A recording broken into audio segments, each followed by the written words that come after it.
Hello tout le monde, c'est Lucas, bienvenue dans cette nouvelle vidéo. Aujourd'hui dans cette vidéo, je vais répondre à une question qu'on me pose assez régulièrement quand je vous croise, quand je croise des abonnés ou bien quand je discute sur Instagram avec vous, etc. Une question qui revient souvent, c'est comment tu as fait en fait pour arriver là où tu es aujourd'hui, donc c'est-à-dire avoir des business à 23 ans, investir dans l'immobilier, investir dans la crypto, pouvoir profiter de la vie aussi à côté, voyager, sans vraiment dépendre d'un patron, sans avoir des comptes à rendre à personne, en ayant vraiment ta propre vie que tu as créée sur mesure. Donc juste avant de commencer la vidéo, je fais vraiment ça sans aucune prétention. Tout ce que j'ai fait, et encore une fois, j'ai pas fait non plus énormément de choses, en tout cas pour moi, mais tout ce que j'ai fait, tout le monde peut le faire parce que j'ai rien en plus que les autres. Mais voilà, je voulais juste dire ça au début de la vidéo pour pas que vous croyez que je fais cette vidéo pour me la péter ou quoi que ce soit. Mais je pense que voilà, ça peut intéresser pas mal de personnes qui voudraient se lancer dans l'entrepreneuriat jeune. Il faut savoir que voilà, moi j'ai pas de diplôme, j'ai pas des parents qui étaient riches, j'ai des parents tout à fait normaux, j'ai une famille tout à fait normale et j'ai pas non plus hérité de quelqu'un. Et tout ce que j'ai aujourd'hui, tout ce que j'ai mis en place dans mes business, dans ma vie, etc., c'est uniquement par ma motivation, ma détermination et ma persévérance. Et ce que je veux dire là, c'est que je dois à personne. Et encore une fois, à partir du moment où vous êtes motivé, vous pouvez absolument mettre tout ce que vous voulez en place. Et au plus vous avancez, au plus vous vous rendez compte en fait qu'il n'y a pas de limite. Donc ça, c'est juste pour la petite parenthèse au début de la vidéo que je voulais absolument vous faire pour pas que vous croyiez que je vous fais cette vidéo aussi pour me la péter. Donc voilà, la parenthèse est fermée à ce niveau-là. D'ailleurs, vous remarquerez aussi que cette vidéo aujourd'hui, je vous ne la fais pas avec ma caméra posée, etc. Mais je pense que je vais recommencer de plus en plus à vous faire des vidéos un peu en format vlog, etc. Je prends personnellement plus de plaisir à faire ça parce que je me sens plus proche de toi qui regarde cette vidéo quand je t'explique les choses, etc. C'est un peu moins carré, c'est plus brut, mais je pense que ça peut plaire à pas mal de personnes aussi. Donc dis-moi en commentaire si ça t'intéresse que je continue à te faire ce genre de vidéo aussi, plus en mode vlog. Comme ça, je verrai si je continue à en faire, etc. J'ai pas mal voyagé aussi au cours des prochains mois. Ce sera plus facile pour moi de te proposer du contenu régulièrement en te faisant ce genre de vidéo aussi.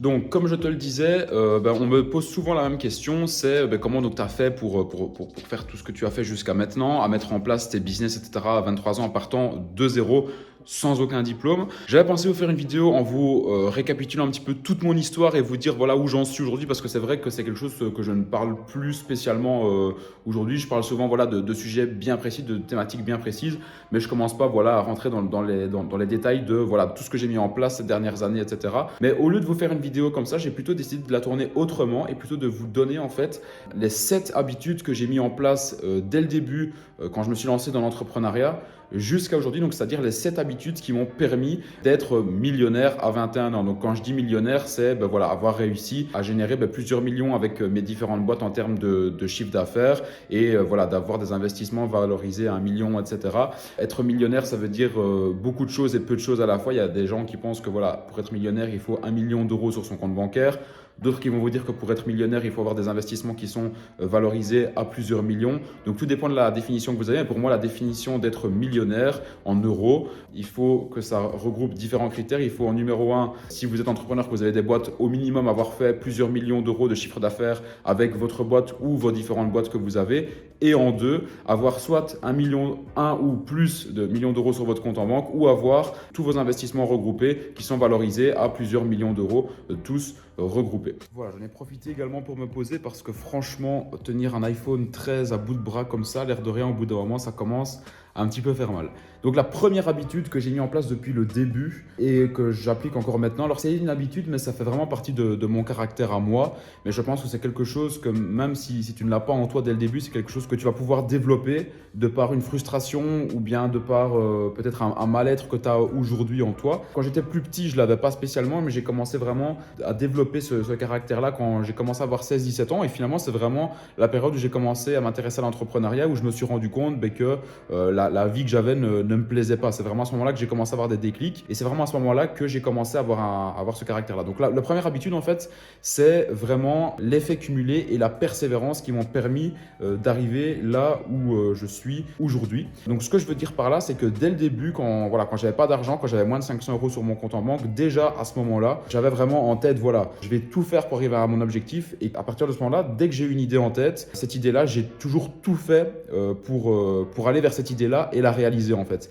Et à chaque fois, j'ai fait ce que je voulais faire. Je dis pas ça encore une fois pour me vanter, mais si j'ai réussi à chaque fois accomplir ce que je voulais faire donc depuis le début où je me suis lancé, c'est parce que vraiment j'avais un truc en tête et s'il fallait vraiment, je veux dire, tout démonter sur mon passage pour y aller, je le faisais en fait. Donc quand je dis tout démonter, c'est vraiment voilà, faire face à des problèmes, les solutionner, même s'il fallait passer par des moments de doute, des moments difficiles. D'ailleurs, des moments de doute, j'en ai encore beaucoup aujourd'hui. C'est vraiment ça qui m'a permis de passer, je vais dire vraiment avec 0 € sur mon compte en banque et à lancer mes premiers business qui ont réussi, si je peux dire, ensuite de continuer à en créer d'autres, d'investir l'argent avec les business qui avaient réussi dans d'autres business, etc., etc. Et aujourd'hui, c'est encore exactement la même chose. D'ailleurs, pour te donner une idée, j'ai lancé une startup il y a maintenant 1 an et demi et pendant 1 an, ça a été une galère de fou. Alors que j'étais pas obligé de la lancer cette startup là.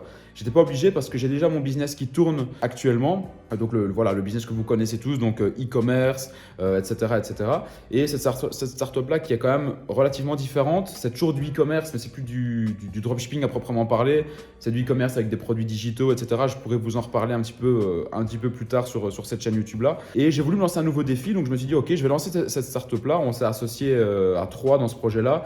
Et pendant 1 an, ça a été très très bizarre comme projet parce qu'en fait le premier mois ça a cartonné. Voilà, on a fait un gros lancement à 6 chiffres de bénéfices, etc. Donc voilà, tout était rose, tout allait bien. Et ensuite ce qui s'est passé, c'est qu'il y a eu problème sur problème sur problème sur problème pendant 1 an. Des problèmes avec l'un de mes associés qui malheureusement a quitté la boîte, avec qui voilà, on était plus du tout en bon terme. Donc ça a été assez difficile. Ensuite, il y a eu plein d'autres problèmes derrière avec la boîte. Et donc, pendant 1 an, la boîte a vraiment tourné au ralenti. Et cette boîte-là m'a pris 80% de mon énergie. Et donc, je ne passais plus que 20% vraiment sur mon business à cash flow qui me rapportait de l'argent. Donc, tout ce qui était e-commerce, dropshipping, etc.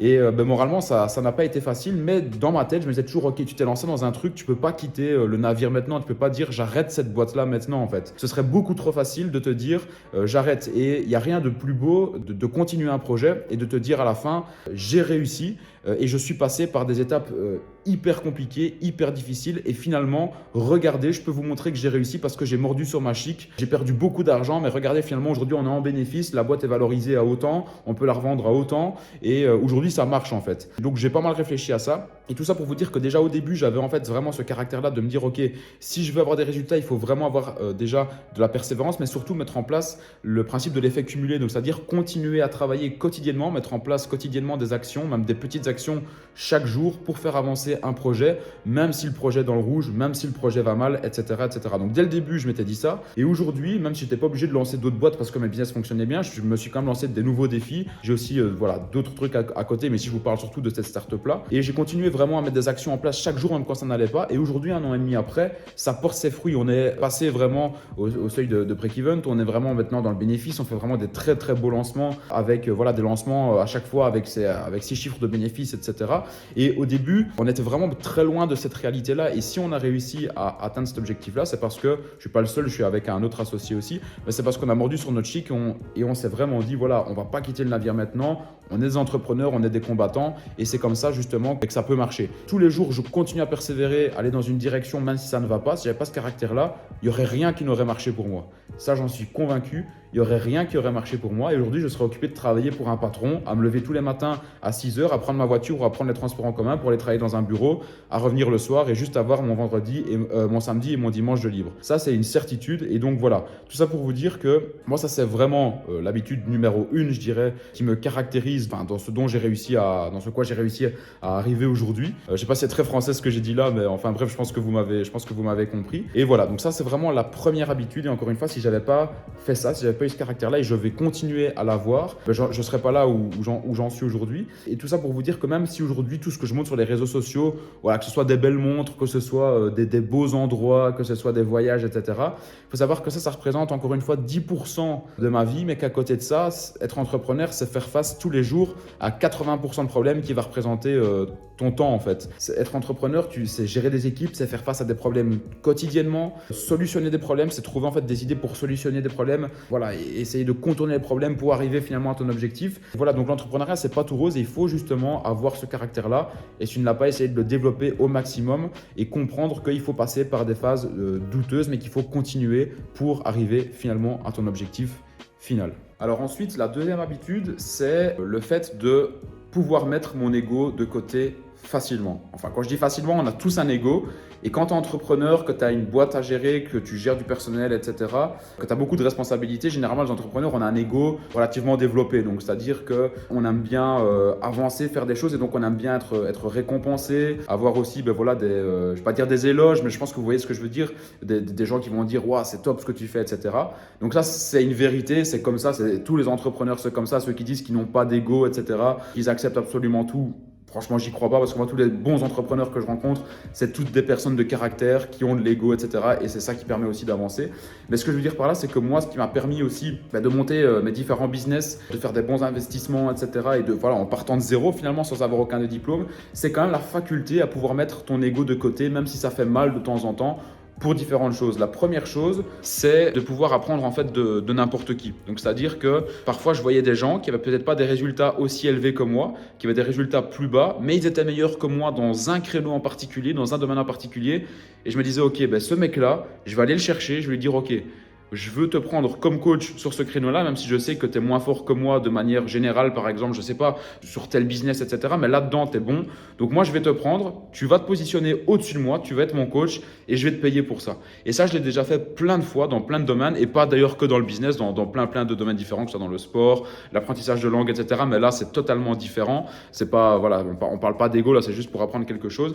Mais ce que je veux dire par là, c'est qu'il faut savoir mettre son ego de côté pour apprendre d'autres personnes qui sont parfois même moins fortes que nous, de manière générale, mais que sur un créneau, elles sont vraiment expertes. Donc là, on va aller chercher cette personne-là pour qu'elle nous coach. On va se positionner en dessous d'elle et on va juste fermer sa gueule et écouter ce qu'elle nous dit de faire pour avoir des résultats encore plus élevés. Et également, mettre son ego de côté par rapport aux critiques. Aux critiques déjà par rapport à tout notre réseau qui nous entoure. Quand on a un réseau, quand on a des associés, quand on travaille avec des collaborateurs, ben parfois voilà, on reçoit des critiques parce que on a peut-être mal fait quelque chose, on va peut-être dans la mauvaise direction. Et recevoir des critiques de ses collaborateurs ou de ses associés, c'est carrément pas quelque chose qui fait plaisir, mais c'est l'un des meilleurs moyens pour évoluer et aller dans la bonne direction en fait. Et donc, ce que je veux dire par là, c'est que jamais une seule fois, je me suis braqué en me disant « Toi, t'as rien à m'apprendre, je suis meilleur que toi, donc t'as rien à m'apprendre. Et toi qui es mon associé ou toi qui es mon collaborateur ou mon freelance ou mon prestataire, t'as rien à me dire parce que voilà, c'est moi le big boss, etc. Jamais j'ai eu cette attitude-là. Dès qu'on va me dire quelque chose, je vais toujours prendre cette information-là et me remettre en question un maximum et je vais toujours douter en fait. Douter de est-ce que je suis vraiment bon dans ce que je fais? Est-ce qu'il n'y a pas moyen d'optimiser encore mieux? Si mon associé m'a dit ça, est-ce que c'est pas justement parce que je devrais faire les choses différemment en fait? Et le fait de toujours douter, de toujours me remettre en question et d'accepter la critique facilement, on va dire, même si ça fait pas plaisir d'avoir parfois des critiques négatives et de mettre mon ego de côté, bah c'est vraiment ça qui me permet de toujours m'améliorer et de toujours continuer en fait à développer mon esprit, à gravir les échelons, autant humainement, personnellement que dans mes business. Et ça me permet vraiment d'avancer très vite en fait. Et même quand je parle des critiques au niveau de mon réseau, etc., il n'y a pas que les critiques au niveau de mon réseau. Il faut savoir qu'il y a des critiques aussi sur Internet parce que l'air de rien, je ne vais pas dire que je ne me considère pas du tout comme un influenceur. J'ai une audience sur YouTube, sur les réseaux sociaux qui comptabilise, je ne sais plus, un peu plus de 150 000 personnes, ce qui n'est pas rien. Et dans les 150 000 personnes, je veux dire, il y a 99% des gens avec qui ça se passe super bien, mais il y a toujours 1% sur Internet où il y a des haters qui disent « Oh, le fils à papa, voilà, t'as eu un héritage, etc. pour tous les trucs que tu montres. » Et parfois, il y a des gens vraiment piquants, des critiques négatives. Et donc, il faut savoir mettre son ego de côté aussi pour pouvoir continuer à avancer parce qu'il y a des gens qui vont être blessés par ça et qui vont se dire « Ouais, je suis tellement trop critiqué, ça m'impacte beaucoup trop, donc je vais arrêter ce que je fais. » Et donc, ça peut vraiment jouer sur ta personnalité. D'ailleurs, au début, c'est vrai que les premières critiques que j'avais reçues sur Internet, quand je montrais mes résultats, des gens qui disaient « C'est pas possible, tu mens sur tes chiffres, etc. » Parce que c'était au tout début du dropshipping, les gens ne connaissais pas ce que c'était. Je me suis fait pas mal allumer en fait. D'ailleurs, j'avais fait une vidéo où je montrais que j'avais fait 28 000 euros en 24 heures quand j'avais, je sais plus, 18 ou 19 ans. Je m'étais fait allumer, mais un truc de fou en fait. Et la vidéo avait fait un mini buzz. Je crois que j'avais fait 200 000 vues en 24 heures alors que j'avais même pas 2000 abonnés. Je m'étais fait allumer de commentaires négatifs. Et je me souviens qu'à ce moment-là, ça m'avait vraiment impacté. Je m'étais dit, est-ce que je vais vraiment continuer les vidéos sur Internet? Est-ce que je vais vraiment continuer à faire du business? Parce que quand je vois comment je me fais lyncher sur la toile, c'est abusé en fait. Et bon, finalement, après, encore une fois, j'ai mis mon ego de côté, j'ai continué, j'ai persévéré. Et finalement, je me suis bâti cette communauté. Donc, toi qui me regardes, qui est juste parfaite. Enfin, je m'entends super bien, on a des échanges super approfondis, etc. Mais encore une fois, cette critique-là, il faut aussi savoir la prendre et la mettre de côté pour pouvoir avancer et mettre son ego de côté à ce niveau-là. Et donc, pour moi, je dirais que c'est la deuxième habitude que j'ai pris, encore une fois, pour conclure sur cette deuxième-là, c'est vraiment mettre mon ego de côté pour pouvoir toujours prendre la critique et pouvoir la transformer en critique constructive pour toujours avancer et aller de l'avant, pour toujours me remettre en question parce que pour moi, les entrepreneurs qui sont les meilleurs, ce sont pour moi les entrepreneurs qui se remettent en questionnement continuellement et qui doutent continuellement de leur business, etc. Et c'est seulement en ayant cette attitude-là, en doutant, en te remettant en question, que tu vas avancer. Parce que si tu te dis, oh, c'est bon, moi, mon business, il est nickel, chrome, il n'y a rien à optimiser, je fais, j'en sais rien, 15-20 000 euros par mois, c'est bon, j'ai rien envie enfin, j'ai même pas envie de faire plus parce qu'il n'y a rien à faire en plus. Ben, ça, c'est le genre d'entrepreneur qui stagne et après voilà, où ses résultats vont baisser, quoi. Donc voilà, encore une fois, il faut vraiment toujours se remettre en question et douter continuellement pour pouvoir aller de l'avant et s'améliorer. Alors maintenant, au niveau de la troisième habitude, justement, je te parlais de stagner et ensuite de régresser, etc. Ben, ça rejoint directement ce point-là. La troisième habitude que je mets en place depuis le début et que je mets encore en place maintenant, c'est de sortir de sa zone de confort. Alors, ça peut vraiment paraître bateau. Tous les pseudo-entrepreneurs, entrepreneurs sur la toile, etc., je pense, le disent, c'est toujours, il faut que tu sortes de ta zone de confort pour t'améliorer, etc. Alors, c'est vraiment facile à dire, mais moi, quand je dis sortir de ma zone de confort, c'est pas en mode, voilà, je vais me lever tous les matins à 5 heures, je vais prendre une douche froide, je vais directement aller à la salle sport, faire des pompes, etc. C'est différent. Quand je parle de sortir de ma zone de confort, je dis sortir de ma zone de confort sur un point en particulier. Et ce point en particulier, c'est quand je sens que je commence un petit peu à stagner dans mon business, à plus trop avoir d'idées, un petit peu à me dire, ben là, je vois plus trop ce que je peux mettre en place encore en plus, etc. Quand je dis sortir de ma zone de confort, pour moi, ce qui me permet vraiment de sortir de ma zone de confort, avoir des nouvelles idées et avancer encore plus fort dans mon business. En fait, il y a des moments comme ça dans ma vie où mon business tourne super bien. J'ai fait des mois de malade à mes yeux, etc. L'équipe est super contente aussi, ça continue à tourner. Et je me sens super bien, je suis chez moi, j'ai pas mal de temps pour moi, je vais faire du sport, j'invite des potes, etc. Et il y a un moment où je me dis, mais si tu veux continuer à évoluer, c'est pas comme ça que tu vas le faire en fait. Parce que là, certes, ça tourne très bien, mais il faut que tu te bouges un peu le cul en fait. Et c'est pas en restant en Belgique, chez moi, que les choses vont se faire toutes seules. Et donc, du coup, c'est des périodes où j'ai pas du tout envie de voyager en fait, où je me dis, je suis vraiment bien, je suis pépère. J'ai vu que j'ai automatisé pas mal de choses dans mon business, je ne travaille plus que, j'en sais rien, 4-5 heures par jour, grand max. Et ensuite, après, je peux profiter. Et moi, ce que je fais, c'est que je me prends un billet d'avion et je vais dans une destination. Alors, il y en a plusieurs.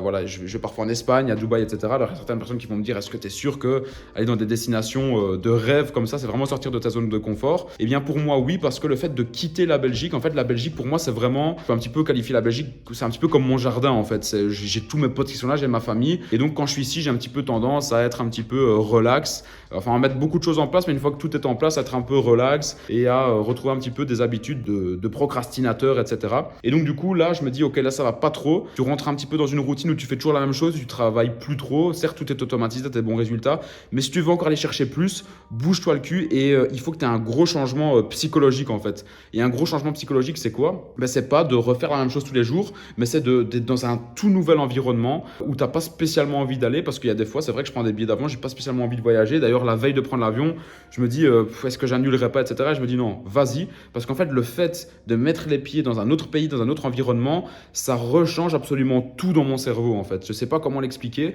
mais dès que je change d'environnement, que la météo change, que je suis entouré d'autres personnes, voilà, finalement que l'environnement de manière générale change, ça me permet toujours d'avoir des nouvelles idées. Et dès que je suis dans un nouveau pays, qu'est-ce qui se passe après 2-3 jours? Je prends mon téléphone, je prends WhatsApp, je vais dans les groupes avec toutes mes équipes et là pendant 2 heures, je les bombarde de messages vocaux et c'est que des nouvelles idées à mettre en place en fait. Et ces nouvelles idées-là, si je reste en Belgique, toujours un peu la tête dans le guidon, la tête dans ma routine, etc., qui pourtant dans laquelle je suis heureux, hein. Si je reste toujours là-dedans, ces nouvelles idées, je vais pas les avoir en fait. Et ces nouvelles idées, je ne les ai que si je prends un billet d'avion, si je vais autre part, dans un autre pays. Et je sais pas pourquoi, mais en tout cas pour moi, c'est vraiment ça qui me permet déjà de sortir de ma zone de confort parce que j'ai pas spécialement envie de bouger, parce que voilà, ici j'ai tout en Belgique et je m'y sens bien. Mais le fait de bouger comme ça me permet vraiment, on va dire vraiment de me prendre par la peau du cou et d'aller me jeter dans un autre pays où là je me retrouve un petit peu tout seul, où je dois me débrouiller en fait. Et je sais pas pourquoi, mais ça me donne des nouvelles idées. Donc ça, je dirais que c'est vraiment la première chose qui me permet vraiment de toujours avoir de nouvelles idées et de continuer à rester constant et d'évoluer dans mon business. Et alors l'autre chose aussi, pour conclure sur ce point numéro 3 où je dis sortir de ma zone de confort, au-delà voilà, de voyager quand je n'ai pas spécialement envie, etc., c'est sortir de ma zone de confort d'un point de vue personnel en fait. Il y a un moment où dans mon business, je me sentais un peu trop derrière mon écran, où certes ça tournait bien, etc., mais je voulais me lancer un nouveau challenge. Et ce que j'ai fait, c'est que j'ai lancé le meet-up e-com Empire Tour. Je ne sais pas si tu te souviens, c'était déjà là à ce moment-là, c'était il y a je sais plus 1 an et demi, 2 ans, où j'ai fait le tour de Belgique et de France en voiture, donc où j'ai fait des meet-up, où j'ai rencontré les gens, etc., de ma communauté, et à la fin j'ai fini par un mastermind. Pourquoi j'ai fait ça? Parce que moi il faut savoir que de base je suis clairement pas quelqu'un, je suis quelqu'un de timide en fait à la base. À l'époque quand j'étais à l'école, etc., j'étais relativement timide et je me suis débloqué au fur et à mesure des années. Et là je sentais que j'étais trop seul et que c'est pas que je me renfermais un peu dans ma timidité, mais je voyais presque plus personne. Et je me suis dit ok, il faut que là de nouveau tu aies un gros changement qui casse tout dans ta vie. Tu vas faire des meet-up, tu vas aller rencontrer des centaines de personnes, tu vas faire un mastermind où tu vas aller sur scène, parler, etc. Et à la fin d'un événement comme ça, tu te sens super bien parce que tu as accompli des choses que tu ne fais pas d'habitude. Tu sors de ta zone de confort, tu rencontres des gens, ça te donne encore des nouvelles idées pour évoluer dans ton business. Et donc voilà, ça c'est la troisième habitude qui me permet vraiment de toujours, encore une fois, rester au minimum constant et de toujours évoluer mon business et de sortir de ma zone de confort par rapport aux choses que je fais habituellement. J'aime bien casser la routine pour après de nouveau avoir de nouvelles idées, repartir sur de bonnes bases, etc., etc. Ensuite, la quatrième habitude que j'ai pris depuis le début, c'est d'avoir un mindset d'abondance. Donc un mindset d'abondance, ça veut dire quoi? Ça veut dire avoir un mindset où d'un point de vue argent, d'un point de vue business, tu n'as aucune limite en fait. Que pour toi, quand on parle de gros chiffres, quand on parle de grosses sommes, de gros volumes mensuels ou annuels, ça ne te choque pas parce que pour toi, c'est tout à fait naturel de les atteindre et c'est même normal en fait. C'est même obligé de les atteindre dans ton business parce que ça fait vraiment partie de ton quotidien de jongler avec des chiffres qui sont assez hauts, etc., etc. Quand je parle de mindset d'abondance, je parle aussi de mindset d'abondance au niveau de ce qui t'entoure, donc de ce qui va t'entourer, des paramètres qui t'entourent. Donc ça peut être l'endroit dans lequel tu vas vivre, la voiture avec laquelle tu vas rouler, que tu vas, je sais pas, porter comme vêtements, etc. Alors il y en a qui vont dire que acheter des belles choses, etc., c'est être matérialiste. Alors certes, je suis d'accord là-dessus, mais pour moi, acheter des belles choses grâce à ce qu'on a pu faire avec son business, c'est déjà premièrement une récompense, mais c'est aussi permettre de vivre dans un endroit qui va à chaque fois te stimuler, te dire voilà, je suis dans un bel endroit, je roule avec telle voiture et ça me stimule toujours à aller chercher plus loin. On n'a pas envie de redescendre en dessous en fait. Et le fait justement d'être entouré de paramètres comme ça te permet toujours d'aller plus loin, de ne pas rester par exemple, j'en sais rien moi, dans ta chambre d'adolescent, par exemple sans bouger ou bien au même endroit dans lequel tu habites depuis toujours. Parce que si tu restes toujours dans le même endroit et que tu fais de l'argent, même beaucoup d'argent, à un moment tu vas plus prendre autant de plaisir parce que tu n'auras pas vraiment d'objectif vraiment d'évolution sur ce qui t'entoure directement. Indirectement, ça peut être des investissements, etc. Mais sur ce qui t'entoure directement, en tout cas moi, ça joue beaucoup sur ma personnalité. Il faut que je vois mon environnement évoluer autour de moi parce que si je ne le vois pas évoluer, je ne me sens pas vraiment évoluer non plus. Et avoir juste de l'argent sur un compte en banque numérisé ou bien juste de l'argent dans des bâtiments, dans des immeubles qui me rapportent certes de l'argent tous les mois, c'est pas ce qui me fait le plus vibrer. Moi, ce qui me fait le plus vibrer, c'est voir les choses qui changent autour de moi grâce à ce que je mets en place. Donc ça fait vraiment partie du mindset d'abondance où je vais commencer à changer mon environnement, notamment avec le décor que tu vois justement ici derrière moi. C'est un appartement que j'ai acheté qui était neuf et que j'ai entièrement rénové. Enfin, il n'y a pas de rénovation à faire, mais en tout cas que j'ai entièrement habillé à ma manière avec vraiment un petit côté assez sombre, assez luxueux, avec du marbre, etc. Parce que je voulais justement être entouré de ça pour être justement dans un environnement entre guillemets d'abondance, pour me dire voilà, il faut toujours que j'aille chercher en fait plus haut. Et alors ce que je veux dire aussi au niveau du mindset d'abondance, c'est au niveau des gens qui t'entourent. Alors c'est pas facile du tout à avoir. Par exemple ici en Belgique ou en France, quand tu commences à te lancer dans l'entrepreneuriat et même après, si tu continues à vivre en Belgique et en France, tu vas voir que 90% des personnes qui t'entourent ne sont pas du tout dans un mindset comme ça. Pour eux, ils vont par exemple tous avoir une vie plus ou moins similaire, donc c'est-à-dire ils vont être salariés, etc. Alors attention, c'est pas du tout une critique, mais vraiment pas. C'est juste comme ça qu'est la vie. Je dirais, il y a peut-être 10% d'entrepreneurs dans le monde et 90% des personnes qui travaillent pour des entrepreneurs. Mais pour moi, il n'y a pas une place qui est meilleure qu'une autre. Il y a des personnes qui seront plus heureux en étant employés ou salariés et d'autres personnes qui seront plus heureux en étant entrepreneurs. Donc voilà, juste pour la petite parenthèse, c'est pas du tout une critique. Mais ce que je veux dire par là, c'est que quand on est toujours avec les mêmes personnes, et par exemple avec des personnes qui sont employées, etc., ben, je veux dire, c'est pas des personnes qui sont entrepreneurs dans leur tête. Donc, c'est pas des personnes qui vont imaginer créer des business, qui vont parler voilà, de comment faire plus d'argent par mois avec tel ou tel business. Encore une fois, c'est pas une critique, mais voilà, c'est la réalité des choses. C'est comme ça, c'est pas le genre de discussion qu'on va avoir. Et donc, ben, au fur et à mesure, si on reste toujours dans le même environnement, notre mindset va descendre en fait d'étage en étage au fur et à mesure du temps. Et moi, je l'ai déjà remarqué, par exemple, quand je passe beaucoup de temps en Belgique sans aller voir d'autres entrepreneurs, etc., mon paradigme financier diminue de plus en plus en fait. Donc je vais prendre un chiffre que j'invente totalement. Par exemple, si j'ai l'habitude de faire 100 000 euros par mois, quand je suis entouré d'entrepreneurs, si je vais passer 6 mois en Belgique, après je vais me dire c'est bon, même si je fais que 10 000 euros par mois ou même 5 000, c'est ok parce que je n'ai pas besoin de plus. Et en fait, on ne se challenge pas parce qu'on est entouré de personnes qui ne sont pas du tout dans cet état d'esprit-là. À l'inverse, si on est régulièrement ou tout le temps avec des entrepreneurs, des gens qui sont dans le business et que notre vie finalement est entourée de personnes comme ça, on va vraiment être dans un mindset d'abondance au niveau de notre paradigme financier et on va toujours voir plus haut en fait. On va être avec des personnes qui font plus d'argent que nous, moins d'argent que nous, mais du coup, c'est toutes des personnes qui sont entrepreneurs. Donc quand on va se voir, on va toujours plus ou moins avoir ces discussions-là de rentabilité, d'investissement, de business à lancer, etc. Et ça va vraiment nous stimuler où là, on va se dire, mais en fait, 100 000 euros par mois, c'est plus rien du tout. Il faut que j'aille chercher 500 000 euros par mois. Donc encore une fois, là, c'est des exemples au niveau des chiffres que je te donne comme ça, mais c'est pour bien que tu comprennes que ça fait une énorme différence avec les gens en fait, avec lesquels tu vas t'entourer. Donc moi, je dis pas qu'il faut bannir tous ses amis, être plus entouré que d'entrepreneurs, etc. J'en ai vu sur Internet qui disaient ça. Pour moi, c'est une énorme connerie. Pour moi, il faut vraiment garder le cœur de notre vie. C'est nos amis, c'est la famille, etc. Mais à côté de ça, être quand même régulièrement en contact avec des entrepreneurs qui ont un mindset assez développé déjà, un mindset d'abondance pour justement que ça détache en fait sur nous et que nous aussi on soit continuellement motivés, parce que moi ce qui me motive aussi énormément c'est de parler avec des gens qui sont dans le business, etc. Et pour moi il n'y a rien de plus motivant en fait de juste avoir une discussion. On parle chacun de nos business, mais si tu n'as pas ce genre de discussion là et que tu as toujours des discussions avec les mêmes personnes qui ne sont pas dans le business, ton paradigme financier va directement diminuer de semaine en semaine. Ça c'est une certitude quoi. Donc tout ça pour dire qu'au niveau de cette habitude-ci, j'ai vraiment pris l'habitude d'avoir un mindset d'abondance au niveau des paramètres qui m'entourent, mais aussi au niveau des gens que je côtoie. J'essaye régulièrement d'avoir des contacts avec des entrepreneurs pour maintenir le cap et pour ne plus avoir de barrières et toujours augmenter en fait les objectifs et les résultats que je vais pouvoir aller chercher. Et si tu peux tirer une conclusion de ça, je te dirais, garde bien sûr tes potes, c'est super important, mais entoure-toi le plus rapidement possible de personnes qui ont la même mentalité d'un point de vue entrepreneuriat. Vois-les régulièrement, va au resto avec eux une fois par semaine, mets ça en place et tu vas voir que ça, c'est un petit détail, mais ça peut vraiment te tirer vers le haut sur le long terme. La 5e habitude que j'ai essayé de prendre depuis le début, alors ça je le répète souvent, mais croyez-moi, c'est pas facile au début, même encore parfois aujourd'hui, mais j'essaie vraiment de le faire au maximum, c'est de détacher mes émotions par rapport à l'argent. Il y a des gens, dès qu'ils vont perdre 500 euros ou 1000 euros, ça peut être des grosses sommes pour certaines personnes, j'en suis tout à fait conscient, et ça l'était pour moi, mais tout début. Dès que tu les perds dans un mauvais investissement ou un investissement qui n'a pas fonctionné ou quoi, tu es très vite stressé, tu commences à paniquer, tu te dis merde, j'ai perdu 500 euros, comment est-ce que je vais faire pour les retrouver, etc.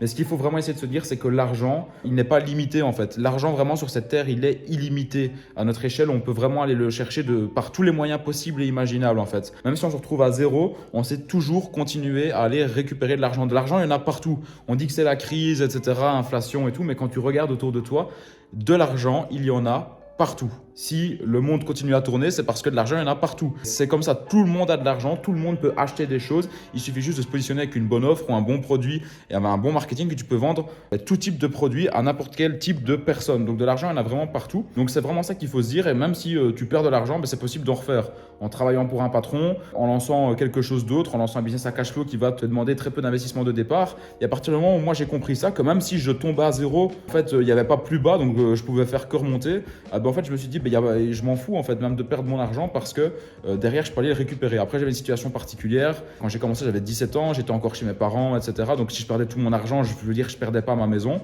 Je peux comprendre que pour certaines personnes c'est plus compliqué, mais ce qu'il faut se dire c'est toujours investir ce qu'on est prêt à perdre et ensuite vraiment détacher ses émotions de l'argent. Parce que parfois, quand on laisse ses émotions sur l'argent, on va perdre un petit peu et donc on va se dire maintenant je vais investir 2 fois plus pour récupérer ma mise en fait. C'est un petit peu comme dans les paris sportifs. Ceux qui perdent de l'argent, ils disent voilà j'ai perdu, demain j'investis 2 fois plus pour récupérer, puis après ils doivent réinvestir 4 fois plus et puis finalement c'est une chaîne sans fin. Donc je dis pas du tout de faire ça, mais de faire des investissements réfléchis, vraiment de détacher ses émotions par rapport à l'argent pour ne pas stresser. Et à l'inverse, même quand vous allez commencer à en gagner beaucoup, c'est important justement de ne pas mettre ses émotions là-dedans, parce que si vous mettez vos émotions et que vos émotions sont directement corrélées à l'argent que vous allez gagner, c'est ça qui peut faire péter des plombs certaines personnes, des personnes qui vont commencer à se sentir au-dessus de tout le monde parce qu'elles gagnent de l'argent, qui vont se sentir comme les rois du monde parce qu'elles gagnent de l'argent, alors que voilà, ça n'a strictement rien à voir. Donc moi aujourd'hui, quand je perds, j'en sais rien, de l'argent ou que j'en gagne, je vais prendre encore une fois un chiffre tout à fait aléatoire. Si je perds par exemple 40 000 euros sur un mauvais investissement ou que j'en gagne 40 000, ça ne me fait ni chaud ni froid. Tout simplement parce que je sais que derrière, si je les perds, je vais les refaire. Et si je les gagne, ça peut s'arrêter du jour au lendemain. Donc il faut que je reste serein, les pieds sur terre et que je continue à charbonner et à travailler pour toujours continuer à les gagner. Donc pour résumer, pour bien récapituler, si vous les perdez, vous pouvez en refaire. Et si vous les gagnez, il ne faut pas s'enflammer. Voilà, ce n'est pas la fin de la partie. Vous n'avez pas gagné le jeu. Ce n'est qu'une étape et il faut continuer vraiment à rester les pieds sur terre et à continuer à se remettre en question pour toujours aller chercher plus de résultats. Donc ça, c'est super important de ne pas mettre ses émotions là-dedans parce que c'est comme ça qu'on peut péter les plombs si on en perd trop ou si on en gagne trop également. Alors ensuite, maintenant, on va passer à la 6e habitude qui m'a permis donc de devenir millionnaire à 21 ans. Alors comme tu as pu le voir, petit changement de pull, tout simplement parce qu'on est un autre jour. Voilà, j'ai dû couper la vidéo parce que je devais partir pour des réunions et ensuite, eh bien voilà, je termine cette vidéo aussi un autre jour par rapport au premier jour où j'ai commencé à la tourner. Quoi qu'il en soit, on continue tout de suite. Donc la 6e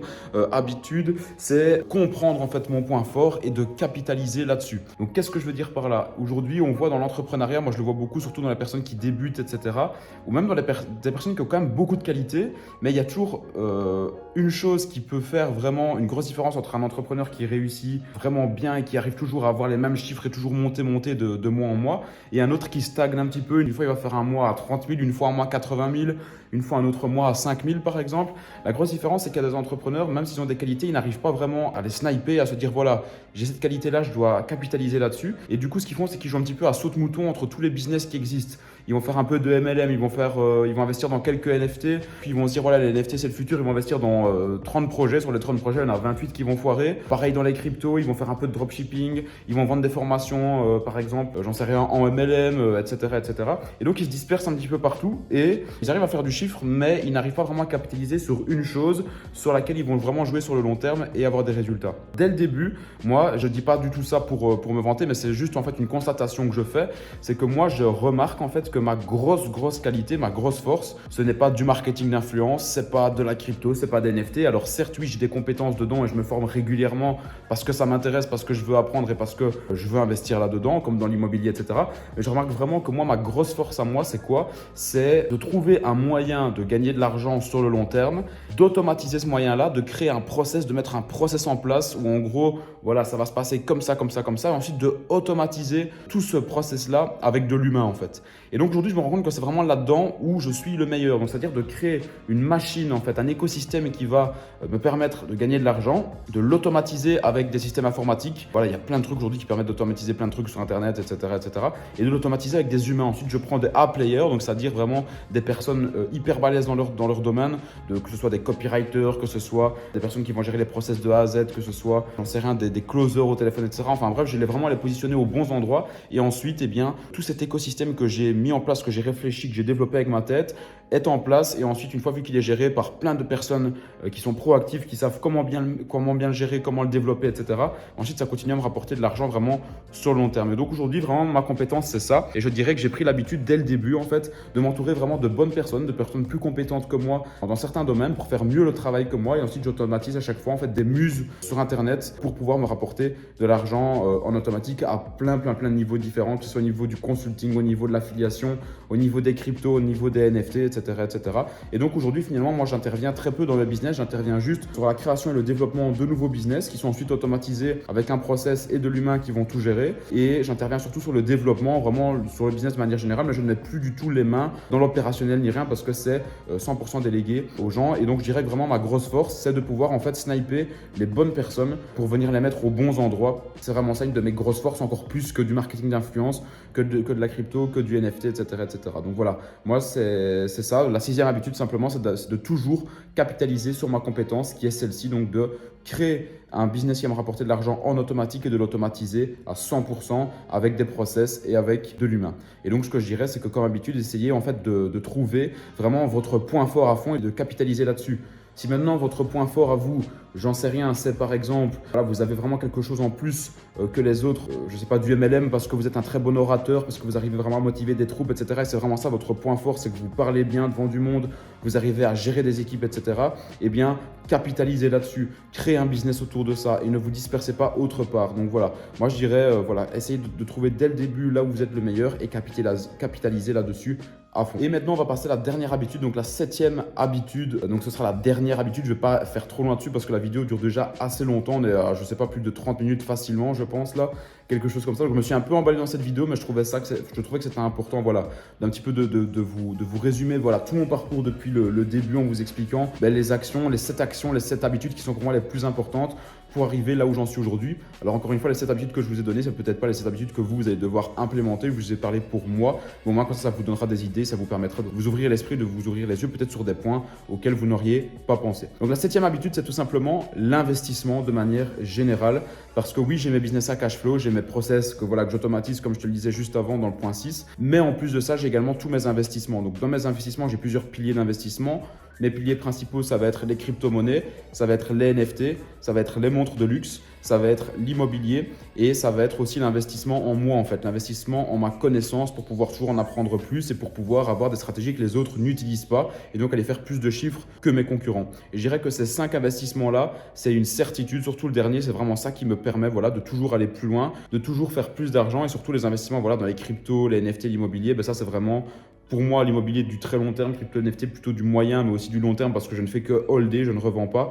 Et les investissements, ça fait vraiment partie aussi du fait de faire fructifier encore plus ton argent. Et au lieu de laisser ton argent dormir sur un compte bancaire où il va perdre de la valeur à cause de l'inflation, investis-le intelligemment, comme ça tu vas contrer l'inflation, tu vas même prendre du profit, tu vas prendre du bénéfice et ça va te permettre de gagner peut-être tout autant d'argent avec tes investissements qu'avec ton business à cash flow. Donc voilà pour cette habitude.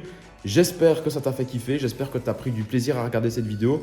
Moi en tout cas, j'ai pris du plaisir à la faire. N'hésite pas si tu as des questions à me le dire en commentaire, n'hésite pas à me laisser un pouce bleu et à t'abonner à la chaîne YouTube. Et si tu ne me suis pas encore sur Instagram, suis-moi @lucas.biver et moi je te dis à très bientôt dans une prochaine vidéo. C'était Lucas, ciao ciao.